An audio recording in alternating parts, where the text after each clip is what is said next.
Welcome back to the channel. Today, we're diving into one of the most important concepts in the stock market. And surprisingly, one of the most misunderstood: value versus growth investing. If you've ever wondered, should I invest in stable, undervalued companies? Or should I focus on innovation and companies that are growing fast? Which strategy performs better? Which is riskier? Then you're in the right place. By the end of this video, you'll understand exactly what value and growth investing are, how they differ, the evidence behind each one, and how to choose the right approach for you. Part 1. What is value investing? Value investing is one of the oldest and most respected investing strategies. It's built on a simple idea: buy stocks for less than their true worth. The father of value investing, Benjamin Graham, described it as buying a dollar for 50 cents. Later, Warren Buffett popularized and refined the method. Key characteristics of value stocks: low price-to-earnings ratios (PEE), low price-to-book ratios (PEB), lower valuations compared to the market. Established businesses, often slow or moderate growth. Pay dividends more frequently. Value investors look for companies the market has overlooked or punished too harshly. Maybe revenues dip temporarily, or sentiment turned negative. Whatever the reason, the goal is to find companies whose intrinsic value is higher than their stock price. Examples of value sectors: banking and financial services, energy, insurance, traditional retailers, utilities, manufacturing. These are companies that aren't necessarily trendy, but they may generate consistent cash flow and stable profits. Why do investors choose value stocks? Value stocks appeal to investors who like stability and predictability. Historically, value stocks have also offered higher dividends, meaning they can generate income even during bear markets. However, value investing requires patience. Sometimes a company stays undervalued for years before the market recognizes its true value. Part 2. What is growth investing? Now let's look at the other side: growth investing. Growth investors seek companies that are expanding rapidly, companies with the potential to grow revenues, profits, and market share much faster than average. Key characteristics of growth stocks: high expected revenue growth, often higher PE ratios, little to no dividends, reinvest profits back into expansion, strong innovation or disruption, higher volatility. Growth stocks are usually found in industries shaping the future. Examples of growth sectors: technology, artificial intelligence, biotechnology, electric vehicles, cloud computing, fintech, e-commerce. Investors buy growth stocks not because they're cheap, but because they believe the company's future profits will justify a much higher stock price down the road. Think of companies like Amazon in its early days, Tesla, or Nvidia. Their valuations were extremely high, but their businesses expanded rapidly. Why do investors choose growth stocks? Growth investing attracts people aiming for higher returns, especially over long periods. But it requires accepting higher risk. If growth slows, stock prices can drop fast. Part 3. Value vs. growth. The core differences: 11 o'clock to 16 o'clock. Let's compare both strategies side by side. 1.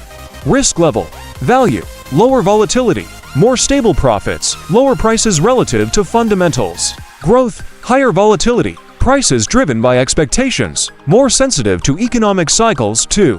What drives returns? Value: market mispricing correcting over time. Growth: rapid business expansion and earnings growth. 3. Dividends: value stocks often pay dividends. Growth stocks typically reinvest earnings. 4. Market behavior: during economic booms or periods of technological innovation, growth tends to outperform. During downturns or high-interest periods, value often performs better because investors seek stability and cash flow positive companies. 5. Interest rates matter. Higher interest rates hurt growth stocks more because their future earnings become less valuable when discounted.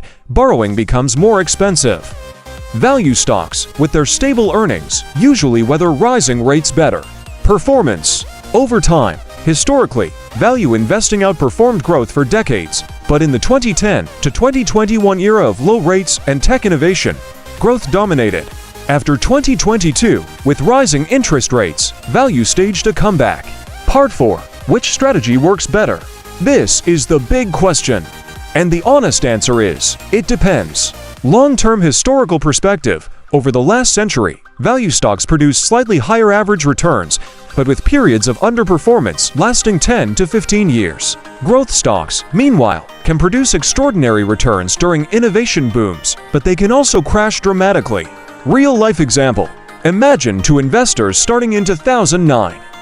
Investor A growth portfolio pours money into tech, e-commerce, cloud computing. Investor B a value portfolio buys banks, energy, industrials, dividend stocks. From 2009 to 2021, Investor A dramatically outperforms Investor B. But from 2022 to 2023, with rising interest rates, value companies outperform growth. The winner changes depending on the environment. The key insight: neither strategy is better.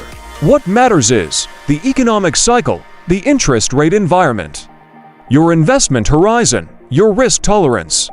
Part 5. Which strategy fits you? Let's figure out which approach makes sense for you. Choose value investing. If you prefer stability over volatility, want dividend income, like analyzing company fundamentals, have a long-term horizon, can handle waiting patiently, want lower downside risk, value investors tend to be patient, analytical, and focused on business fundamentals. Choose growth investing.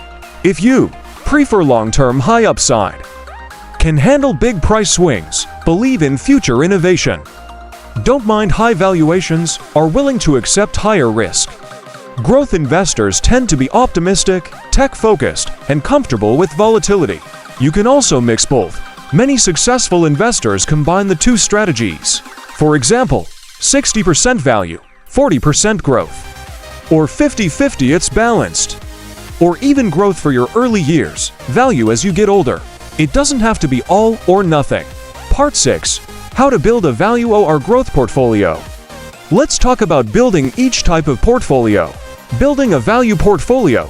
Look for stocks with low PE or P/E ratios, strong cash flow, stable earnings, good dividends, temporary setbacks but long-term potential. Consider sectors like finance, energy, utilities, industrials, consumer staples. You can also use ETFs, such as value-focused index funds, dividend ETFs, high dividend yield funds. Building a growth portfolio, look for stocks with high revenue growth, strong innovation, expanding market share, large addressable markets. Competitive advantages. Common sectors include technology, AI, cloud services, EVs, biotech. Growth ETFs also exist if you want broad exposure. Part 7. Final advice and wrap-up. So, a value or growth? At its core, the question is really about who you are as an investor. If you want steady, predictable returns, value might be your path. If you want higher potential returns and are willing to accept more risk, growth could be your focus. And most people, they benefit from owning both. Because markets change, tech booms come and go, economic cycles shift, but a diversified mix lets you benefit regardless of the environment. Host, thanks for watching. If you enjoyed this video, hit the like button, subscribe, and drop a comment. Are you a value investor, growth investor, or a bit of both? See you in the next one.